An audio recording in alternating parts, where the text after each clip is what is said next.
Chapter 5. I have a secret plan. Is the audio good? Is the audio recording? Testing, 1, 2. Testing. Is it recording? Okay. The audio is recording. Chapter 5. I have a secret plan is the title of this chapter. David pulls over in front of Emily's house. For a moment they sit in silence. How about you come closer to me? Get closer to me. All right. I love you. There we go. We're too close right now. David pulls over in front of Emily's house. For a moment they sit in silence. He looks at her, seeing how the soft overhead light falls across her sad face. She grabs his hand. It's okay if you're afraid. I'm not afraid. David raises his voice, refusing to even look at her. Okay, but if you were, it'd be all right, because I am. He rubs the back of his neck, struggling to find the right set of words he could say to her. He sighs. Nothing's gonna happen, Emily. But how do you know that? It's just some abandoned building, Emily. We'll go inside, check it out, and leave. What's the worst that could happen? Emily pauses, thinking about what David is telling her. It's all bullshit. She scoffs. Why do you care what Trent thinks? I don't. Then why are we even doing this? David looks away again. She leans in with wide eyes. Are you trying to impress me? He doesn't know what to say to her anymore. The truth is, not even he understands why they had to do this. She leans in and kisses him on the forehead. You don't need to impress me.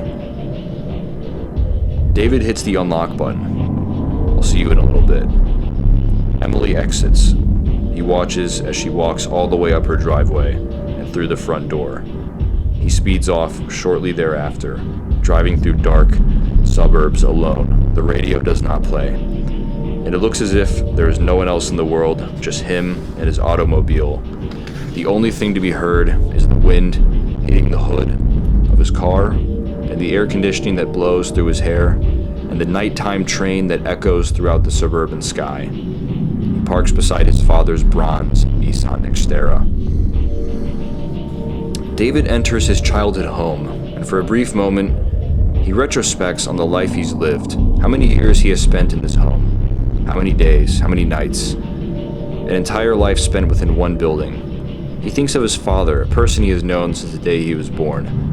How often do you truly reflect on yourself in your life? How easy is it to forget who you are? How many people out there are unaware that even they exist? How easy is it to take everything for granted? David closes the front door behind him. A voice calls out from the living room. You're past curfew. He looks over to see his father sitting in a cushioned chair, smoking a pipe and reading the newspaper. He wears thin-framed eyeglasses, a red sweater vest, a white button-up shirt, and a tie, short black hair.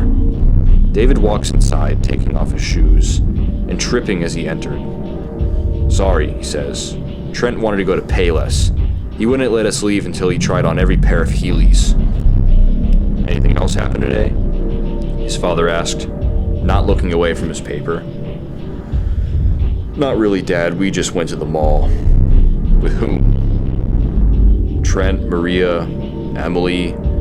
He looks up at David with a smirk. He then looks back down. David goes into the kitchen to drink a Capri Sun.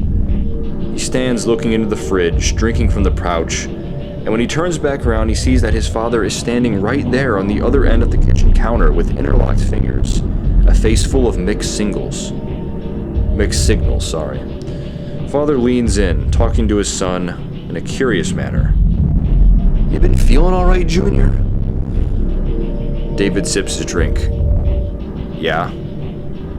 Because if anything's not all right, you can tell me. David stands perfectly still. Dad, what is this about? He laughs. Just wondering if you're doing all right, son, okay? You've been acting kind of strange since your, incident. David sighs. I told you, Dad, it was no big deal. I fainted. That's all. All right. He backs off. David lowers his guard. His father knocks on the counter. Tell me what you're planning. David looks up, shocked, almost dropping the drink pouch on the floor. What? His dad smiles. What do you have planned for tomorrow? You have practice, right? Oh, he says, relieved. Yeah, 7 a sharp. Baseball, spring training. Geez Louise, you better get some sleep then, Junior. Yeah, good idea, Dad. David walks upstairs, towards his bedroom. His father stands there underneath the bright fluorescent house lights, an overjoyed, joyful look on his face, still leaning against the granite countertops. He yells out across the house. Good night, son. I love you. David jumped into bed, placing his flip phone on the nightstand beside him. The digital clock next to it reads 10:03 p.m. David sleeps.